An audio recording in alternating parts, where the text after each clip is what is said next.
Hello friends, welcome to education. Friends, आज की इस वीडियो में हम लोग एसएससी जीडी एग्जाम के लिए जीके जीएस के मोस्ट इंपॉर्टेंट 20 क्वेश्चन का प्रैक्टिस करने वाले हैं। तो फ्रेंड्स, अगर आप भी एसएससी जीडी परीक्षा की तैयारी कर रहे हैं या फिर करना चाहते हैं तो फ्रेंड्स इस वीडियो को पूरा देखिएगा। इस वीडियो में हमने जीके जीएस के मोस्ट इंपॉर्टेंट 20 क्वेश्चन का प्रैक्टिस कराएंगे और ये सभी क्वेश्चन फ्रेंड्स पिछले एग्जाम में पूछे गए क्वेश्चन होंगे और आगे की एग्जाम में सीधा सीधा देखने को मिलेगा। तो फ्रेंड्स, हम आपको बता दें कि हमने हर एक एग्जाम का एनालिसिस कराया, जैसे SSC MTS, SSC Delhi police, हर एक एग्जाम का एनालिसिस कराया। उसमें जीके जीएस के जो क्वेश्चन पूछे गए थे उस पर बेस्ड हमने इस 20 क्वेश्चन को बनाया है। तो फ्रेंड्स, अगर आप इसी तरह से डेली 20-20 क्वेश्चन का प्रैक्टिस करेंगे तो आपकी एग्जाम में हूबहू क्वेश्चन यही वीडियो से देखने को मिलेगा। अगर फ्रेंड्स आप इसी तरह से डेली 20 क्वेश्चन का प्रैक्टिस करना चाहते हैं तो हमारे चैनल को फ्रेंड्स सब्सक्राइब कीजिएगा, जहां आपको डेली रोज शाम 6 बजे 20 क्वेश्चन का प्रैक्टिस कराया जाएगा। तो फ्रेंड्स, आइए हम लोग बिना देरी के स्टार्ट करते हैं आज के पहले क्वेश्चन से। लेकिन फ्रेंड्स, स्टार्ट करने से पहले आपको बता दें कि आपके पेपर पैटर्न में बदलाव कर दिया गया है। जहां पहले जीके जीएस के 25 क्वेश्चन पूछे जाते थे, अब वहीं आपके सिर्फ 20 क्वेश्चन पूछे जाएंगे। और फ्रेंड्स, 20 क्वेश्चन आपको हर एक टॉपिक से देखने को मिलेगा, यानी history, geography, political science, static GK. तो फ्रेंड्स, जिस टॉपिक से आपके एग्जाम में क्वेश्चन आएगा बिल्कुल उस टॉपिक से क्वेश्चन आपको इस वीडियो में से देखने को मिलेगा। इसलिए फ्रेंड्स, आप लोग पूरा एनालिसिस कीजिएगा, यानी पूरा क्वेश्चन को पढ़िएगा। आपके हर एक टॉपिक से क्वेश्चन देखने को मिलेगा और आपके एग्जाम में इससे बाहर क्वेश्चन नहीं जाएगा। तो फ्रेंड्स, आइए हम लोग स्टार्ट करते हैं पहले क्वेश्चन से। पहला क्वेश्चन है फ्रेंड्स कि अलीगढ़ मुस्लिम विश्वविद्यालय की स्थापना कब और किसने की थी। तो फ्रेंड्स, 20 क्वेश्चन को आप लोग पढ़िएगा और 20 में से कितने क्वेश्चन का आंसर ऑलरेडी आपको पता था कमेंट बॉक्स में जरूर बताइएगा। तो पहला क्वेश्चन है अलीगढ़ मुस्लिम विश्वविद्यालय की स्थापना कब और किसने की थी। तो फ्रेंड्स, याद रखिएगा, अलीगढ़ मुस्लिम विश्वविद्यालय की स्थापना कब हुई थी अगर बात करें तो इसकी स्थापना 1920 ईस्वी में सर सैयद अहमद खान द्वारा की गई थी। यहाँ से फ्रेंड्स क्वेश्चन बनेगा, आपका आंसर आ गया कि इसकी स्थापना कब की गई, 1920 ईस्वी में की गई थी। किसके द्वारा की गई थी, यानी किसने किया था, तो सर सैयद अहमद खान ने किया था।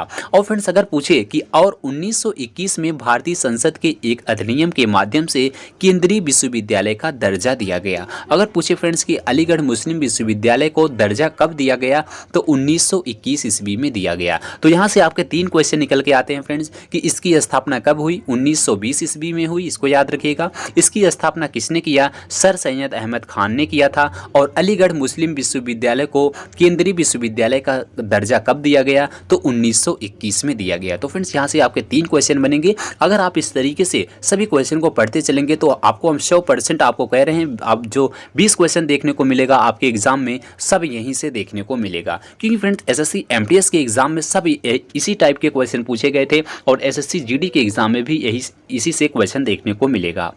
आइए अगले क्वेश्चन को देखते हैं। अगला क्वेश्चन है फ्रेंड्स कि प्रार्थना समाज की स्थापना किसकी प्रेरणा के फलस्वरूप हुई है। यानी आपको बताना है जो प्रार्थना समाज की स्थापना हुई थी वो किसकी प्रेरणा के फलस्वरूप हुई थी। तो आपको बता दें फ्रेंड्स, याद रखिएगा, प्रार्थना समाज की स्थापना वर्ष 1867 ईस्वी में बंबई में आचार्य केशव चंद्र सेन की प्रेरणा से महादेव गोविंद रानाडे, डॉक्टर आत्माराम पांडुरंग, चंद्रावरकर आदि द्वारा की गई थी। यहाँ से फ्रेंड्स आपके 3 क्वेश्चन आ रहे हैं कि आपको पूछा जाएगा कि इसकी किसकी प्रेरणा के फलस्वरूप हुआ, तो आचार्य केशव चंद्र की प्रेरणा के फलस्वरूप हुआ था। अगर फ्रेंड्स इसकी स्थापना पूछे किसके द्वारा इसकी स्थापना की गई थी, तो आप लोग याद रखिएगा आत्माराम पांडुरंग के द्वारा की गई थी, महादेव गोविंद रानाडे के द्वारा की गई थी और चंद्रावरकर के द्वारा की गई थी। तो इसकी स्थापना अलग है और इसकी किसकी प्रेरणा के फलस्वरूप हुआ तो उसका आंसर अलग होगा। तो याद रखिएगा फ्रेंड्स, यहाँ से आपके 3 क्वेश्चन पूछे जाएंगे। प्रार्थना समाज की स्थापना कब हुई, 1867 ईस्वी में, कहाँ हुई, बंबई में हुई थी। और इसके जो है किसकी प्रेरणा के फलस्वरूप हुई, तो आचार्य केशव चंद्र के फलस्वरूप हुई। और इसकी जो है स्थापना किसने किया, तो आत्माराम पांडुरंग ने किया था। तो 3 क्वेश्चन का आंसर आप लोग याद रखिएगा, बस इससे बाहर आपके क्वेश्चन नहीं जाएंगे। अगला क्वेश्चन है फ्रेंड्स, अगला क्वेश्चन का आंसर देखिएगा कि मुद्रा राक्षस नामक पुस्तक के लेखक कौन थे। तो मोस्ट इंपोर्टेंट क्वेश्चन है, आपको बता दें मुद्रा राक्षस नामक पुस्तक के लेखक जो है वो है कौन, विशाख दत्त। तो विशाख दत्त इसका फ्रेंड्स बिल्कुल सही आंसर होगा। विशाख दत्त जो है मुद्रा राक्षस नामक पुस्तक के लेखक हैं। तो मुद्रा राक्षस संस्कृति का ऐतिहासिक नाटक है जिसके रचयिता जो है विशाख दत्त हैं। तो फ्रेंड्स, अगर आप इस टाइप से क्वेश्चन को पढ़ते चलेंगे तो आपके एग्जाम में सीधा सीधा यहीं से क्वेश्चन देखने को मिलेगा और आपके आंसर 100% सही होने की संभावना होगी। अगला क्वेश्चन है कि भारत के किस राज्य में समान नागरिक संहिता लागू है। तो फ्रेंड्स अच्छा क्वेश्चन है, आपको बता दें भारत के किस राज्य में समान नागरिक संहिता लागू है। तो याद रखिएगा फ्रेंड्स, गोवा राज्य है। कौन सा राज्य है? गोवा राज्य है। कि भाजपा शासित राज्य गोवा अभी एकमात्र राज्य है जहां समान नागरिक संहिता लागू है। तो फ्रेंड्स यह एग्जाम में क्वेश्चन पूछा हुआ क्वेश्चन है, भारत के किस राज्य में समान नागरिक संहिता लागू है। तो याद रखिएगा फ्रेंड्स, गोवा राज्य में है। तो इसका आंसर गोवा बिल्कुल सही होगा। अगला क्वेश्चन है फ्रेंड्स कि भारत में स्वतंत्रता के बाद प्रथम आम चुनाव कब संपन्न कराया गया था। तो फ्रेंड्स जितने भी क्वेश्चन हम आपको प्रैक्टिस करा रहे हैं सब एसएससी के एग्जाम में पूछे हुए क्वेश्चन हैं। आप लोग ध्यान दीजिएगा, भारत में स्वतंत्रता के बाद पहला आम चुनाव कब संपन्न कराया गया था। तो याद रखिएगा, भारत में आम चुनाव 25 अक्टूबर 1951 और 21 फरवरी 1952 के बीच हुए थे। वे अगस्त 1947 में स्वतंत्रता के बाद लोकसभा के पहले आम चुनाव थे। तो इसका जो है आम चुनाव कब संपन्न कराया गया, अगर आपके ऑप्शन में 1951 होगा तो 1951 सही होगा, अगर 1952 होगा तो 1952 होगा। तो फ्रेंड्स आपको दोनों में से एक ऑप्शन देखने को मिलेगा। तो 1951 और 1952 याद रखिएगा, 1951 में शुरू हुआ था और 1952 में समाप्त हुआ था। तो पहला आम चुनाव आपको बता दिए 1951 में शुरू हुआ, 1952 में खत्म हुआ था। अगर पूछा जाए कब शुरू हुआ तो 1951, कब खत्म हुआ 1952 में। अगर आप में दोनों में से एक ऑप्शन दिखे तो आप लोग एक ऑप्शन को टिक करिएगा, 1951 या फिर 1952। अगला क्वेश्चन है फ्रेंड्स कि नमामि गंगे कार्यक्रम किससे संबंधित है। तो मोस्ट इंपोर्टेंट क्वेश्चन है फ्रेंड्स, आपको बता दें नमामि गंगे कार्यक्रम किससे संबंधित है। तो यह जो है गंगा नदी के प्रदूषण से संबंधित है, इसको डायरेक्ट याद रखिएगा। आपको बता देते हैं नमामि गंगे क्या है। गंगा नदी के प्रदूषण को समाप्त करने और नदी को पुनर्जीवित करने के लिए जून 2014 को नमामि गंगे नामक एक एकीकृत गंगा संरक्षण मिशन शुभारंभ किया गया था। यानी फ्रेंड्स गंगा नदी को पुनर्जीवित करने के लिए, उसको प्रदूषण मुक्त करने के लिए जो है नमामि गंगे योजना चालू की गई थी।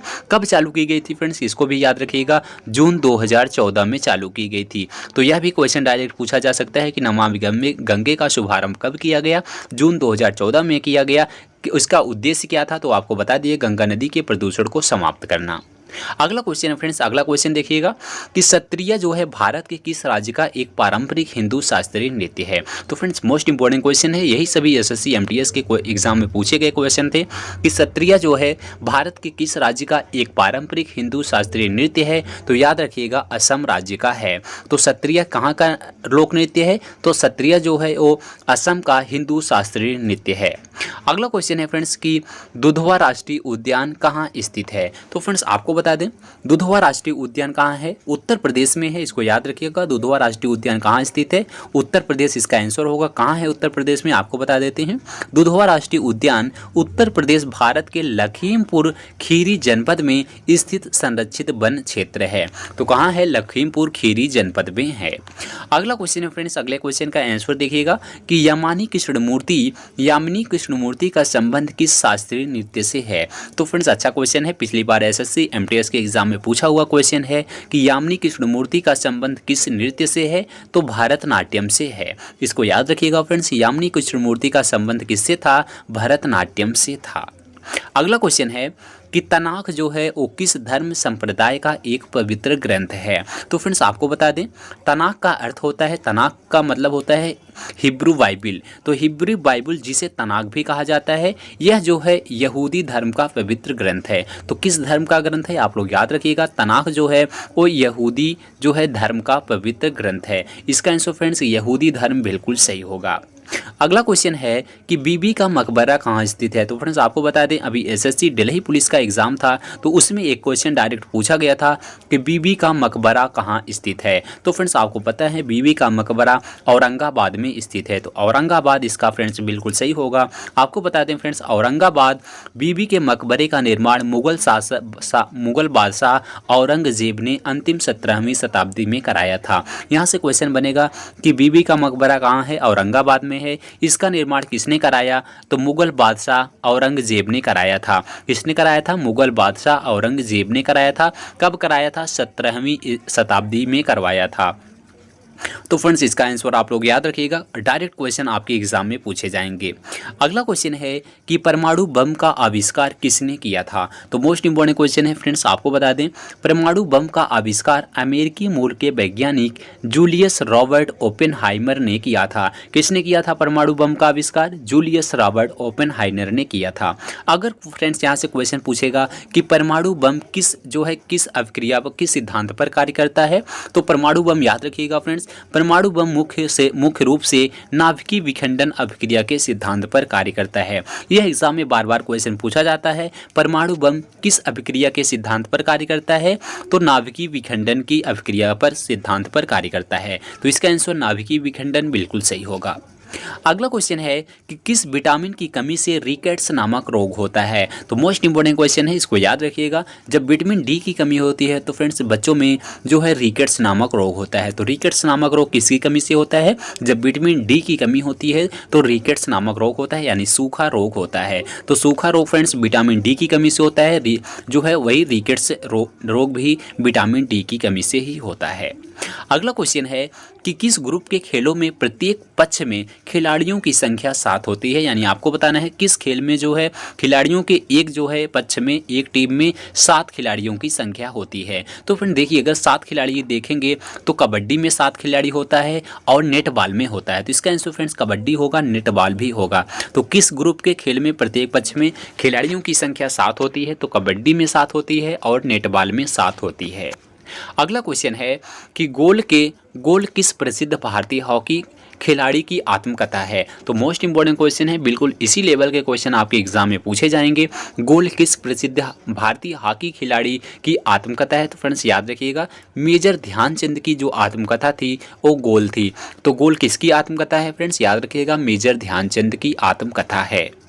अगला क्वेश्चन है कि इसरो किसका संक्षिप्त रूप है। यानी फ्रेंड्स आपको डायरेक्ट फुल फॉर्म पूछा गया है, फुल फॉर्म क्या होगा इसरो का। तो इसरो का फुल फॉर्म क्या होता है, आप लोग ध्यान दीजिएगा फ्रेंड्स। इसरो का फुल फॉर्म होता है इंडियन स्पेस रिसर्च ऑर्गेनाइजेशन। इसको याद रखिएगा, बार बार एग्जाम में पूछा हुआ क्वेश्चन है। इसरो का full form Indian space research organisation. अगर फ्रेंड्स इसकी स्थापना की बात करें, इसकी स्थापना भी डायरेक्ट पूछा जाता है कि इसरो की स्थापना कब हुई थी। तो याद रखिएगा 15 अगस्त 1969 ईस्वी में इसकी स्थापना हुई थी। इसका डायरेक्ट मुख्यालय भी पूछा जाएगा, मुख्यालय इसका बेंगलोर में है। तो इसका 3 से 3 क्वेश्चन पूछा जाएगा कि इसरो का फुल फॉर्म आपने याद कर लिया, इंडियन स्पेस रिसर्च ऑर्गेनाइजेशन। अगर इसकी स्थापना पूछे, इसकी स्थापना कब हुई? 15 अगस्त 1969 को हुई। इसका मुख्यालय कहाँ है? बेंगलोर में है। अगर फ्रेंड्स इसका अध्यक्ष पूछा जाए कि इसरो के अध्यक्ष कौन हैं, तो फ्रेंड्स इसरो के अध्यक्ष एस सोमनाथ हैं। तो इसरो के वर्तमान निदेशक डॉक्टर एस सोमनाथ हैं। तो फ्रेंड्स यहाँ से आपके 4 क्वेश्चन क्लियर होते हैं। 4 क्वेश्चन एग्जाम में पूछा जाए, आपके चारों क्वेश्चन का आंसर आपको बता दिया गया। अगला क्वेश्चन है कि एम.के. गांधी द्वारा लिखी गई पहली पुस्तक कौन सी थी। तो मोस्ट इंपोर्टेंट क्वेश्चन है, पिछली बार एसएससी एमटीएस के एग्जाम में पूछा गया क्वेश्चन था कि जो एम.के. गांधी द्वारा लिखी गई पुस्तक है वो पहली पुस्तक कौन सी है, आपको बताना है। तो फ्रेंड्स गांधी द्वारा लिखी पहली पुस्तक है माई एक्सपेरिमेंट्स विथ ट्रूथ। तो फ्रेंड्स इनकी पुस्तक याद रखिएगा, पहली पुस्तक कौन सी थी? माई एक्सपेरिमेंट्स विथ ट्रूथ इनकी पहली पुस्तक थी। अगला क्वेश्चन है मानव नेत्र वह भाग है, यानी मानव नेत्र का वह भाग जिस पर प्रतिबिंब बनता है क्या कहलाता है। यानी फ्रेंड्स आपको डायरेक्ट पूछा गया है कि मानव के जिस भाग पर प्रतिबिंब बनता है उसे क्या कहते हैं, तो उसको सिंपल से रेटिना कहते हैं। तो इसका आंसर फ्रेंड्स रेटिना बिल्कुल सही होगा, यानी मानव के जिस भाग पर प्रतिबिंब बनता है उसे रेटिना कहा जाता है।